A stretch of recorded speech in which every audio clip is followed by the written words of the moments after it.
শুভ সকাল বন্ধুরা, একটা নতুন দিন, নতুন সকাল, একটা নতুন ভিডিও নিয়ে তোমাদের সামনে আজ এসেছি।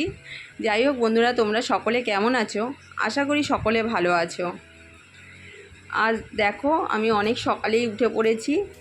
আজ হলো জগন্নাথ দেবের, প্রভু জগন্নাথ দেবের হলো স্নান যাত্রা, তাই সকালবেলায় উঠে পড়েছি।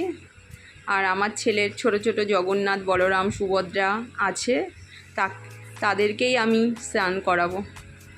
দেখো গাছে অনেক ফুল ফুটেছে, তাই সকাল সকাল যখন উঠেছি আগে ফুলগুলো তুলে নিই, তারপরেই না অন্য কাজে হাত দেব।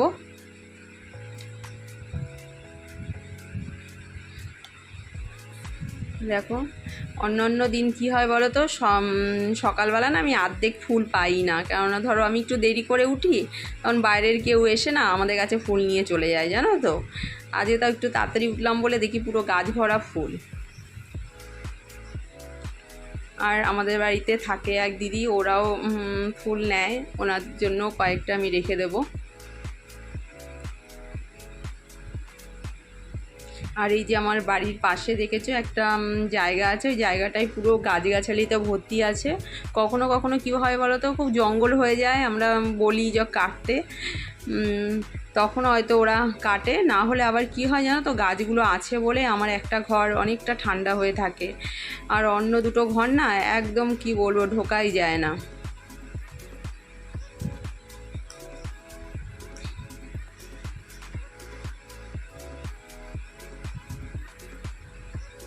এই দেখো আজই মোটামুটি অনেক ফুলই ফুটেছে।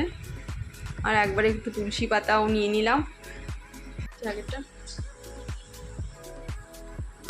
আর এই দেখো তুলসী পাতাও তুলে নিলাম। আর আমার ছেলে মেয়ে দেখো ঘুমাচ্ছে, বলি না আমরা খাটে ঘুমাতে পারি না, এই দেখো এই নিচেই ঘুমাই।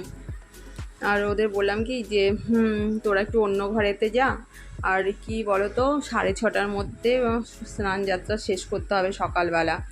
তাই আমি তখন প্রায় 5:30 ওঠে, আর কিছুটা কাজ আমি রাতে অনেকটাই সব করে রেখেছিলাম, বাসন টাসন ধুয়ে রেখেছিলাম। এখন শুধু ঘরটা ঝাড় দিয়ে, উঠোনটা ঝাড় দিয়ে তাড়াতাড়ি করে আমি নিজে স্নান করেই পুজোটা আরম্ভ করব।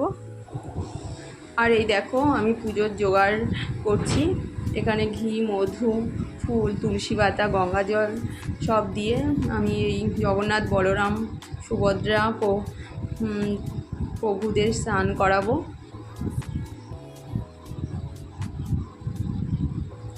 আর কি বলো তো, আমাদের এখানটায় না জগন্নাথ, বলরাম আর সুভদ্রা মাতার সব স্নান যাত্রা হয়, কিন্তু আমার একটু এক জায়গায় যাওয়ার ছিল বলে আজকে আমি আর যেতে পারলাম না। কারণ ওখান থেকে সেই জল নিয়ে এসে, গঙ্গা থেকে জল নিয়ে আসতে হয়, ভোরবেলাতেই নিয়ে আসতে হয়, ওখান থেকেই সবাই মিলে তারপরে স্নান করানো হয়। কিন্তু অনেক অনেক বড় বড় এখানে ঠাকুর আছে, কিন্তু আমি আজ যেতে পারলাম না। আগের দিন আমাকে বলেছিল, আমি বললাম না, আমি আজকে আমার একটুখানি কলকাতায় যেতে হবে বলে আমি আজ যেতে পারিনি, তাই সকালে আমার ঘরের ঠাকুরকেই দিয়ে আমি কলকাতায় গেছিলাম। কেননা কী বলো তো, ওয়েদারটা ওই কদিন ধরে এতটাই গরম ছিল যে বাইরেই বেরোনো যাচ্ছিল না। আর এখন একটুখানি কমেছে, একটুখানি দেখছি বর্ষা হালকা হালকা পড়েছে। আবার আজকে যদি না যাই না, আর হয়তো আবার গরম পড়ে যাবে, তাই আর যাওয়া আমার খুব একটু জিনিস নেওয়ার ছিল, কিছু পার্লারের জিনিস, তাই আমি আজকে যেতেই হবে।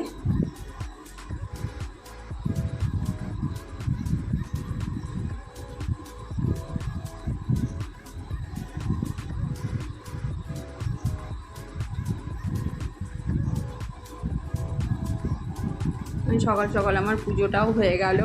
আর কি বলো তো, সকালবেলা যদি সত্যি কথা বলতে আমার যদিও হয়ে ওঠে না, কিন্তু সকালবেলা স্নান করে পুজোটা দিলে না অনেকটা শান্তি হয়, ভালোও লাগে। কিন্তু সবসময় কী হয় জানো তো, এই সংসারে কাজ, তারপরে হলো ছেলে স্কুল যাবে, মেয়ের তো এখনও শুরু হয়নি, এই করে কাজের জন্য আর ঠাকুর ঘরের কাজটা আমার সকালবেলা করে উঠতে খুব অসুবিধা হয়ে যায়। তখন একটু বেলা করেই করতে হয়, এদিকটা সেরে গিয়ে তারপরে ঠাকুর ঘরে যাই। যদি আমি সবসময় দিই তা একদমই নয়, মেয়ে দেয়, তারপর বাবা দেয়, এখন তো ছেলেও একটু একটু দিচ্ছে, সবাই মিলেমিশেই দিই।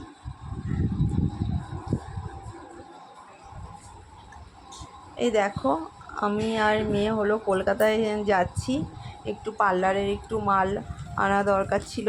অনেক দিন দিয়ে ভাবছি যাব, কিন্তু এত গরম ছিল না, আজ যাব কাল যাব করে করে আর যেতেই পারছিলাম না।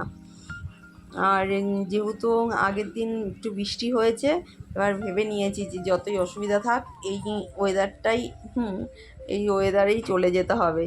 তাই তাড়াতাড়ি করে না বেরিয়ে পড়েছি, সংসারের কাজগুলো তাড়াতাড়ি করে। এই দেখো, আমরা ট্রেন থেকে নেমে এই দেখো হাওড়ায় এসেছি, আর এখান থেকে লেবু কিনলাম। আর আমি যতবার আসি না কেন এখান থেকে লেবু কিনে নিয়ে যাই। আর এই দেখো বাসে চড়েছি হাওড়া স্টেশন থেকে। আমি আসার সময় জানো অনেকবার এই হাওড়ার ব্রিজ থেকে হেঁটে হেঁটে এসেছি। প্রথম যখন কলকাতায় আসতাম মাল নিয়ে খুব ভালো লাগতো, কিন্তু এখন আর হবেও না, আর এখন আর পারিও না। আমি আর বোন প্রথম তো আমার বরের সঙ্গে যেতাম, তারপরে একটু ভালো করে রাস্তাঘাট চিনে নিয়েছিলাম, তারপরে আমি আর আমার বোন যেতাম। আর এখন একটু আলাদা আলাদাই সব হয়ে গেছি, কেননা ওর প্রায় যেতে হয়, আমার অতটাও যেতে হয় না। তাই এখন আমি একটু কমই যাই। আর এখন একটু মেয়ের যেহেতু পরীক্ষা হয়ে গেছে, ওকেও একটু কলকাতাটা দেখানোর জন্য নিয়ে যাই। দুবার নিয়ে গেলাম এই নিয়ে।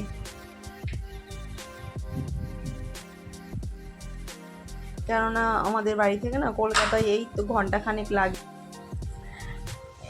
তারপরে ওই হাওড়া থেকে নেমে বাসে গেলে যেখানে যাও না কেন ভেতরে সেই টাইম অনুযায়ী, না হলে হাওড়ায় পৌঁছাতে মাত্র 1 ঘন্টাই লাগে। তাই বলা চলে যে কলকাতা আমাদের বাড়ি থেকে কাছেই। কখনো মেয়ে বড় হচ্ছে, আস্তে আস্তে পড়াশোনার জন্য আসতে হতে পারে ওর একা একা, তাই একটুখানি ওকেও দেখিয়ে নিচ্ছি রাস্তাঘাটগুলো। ভেতরে আমি অতটাও যাই না, ওই একটু বড় বাজার অবধি আমি একা একা যাই, তারপরে ওই আর অন্য জায়গায় আমি যাই না।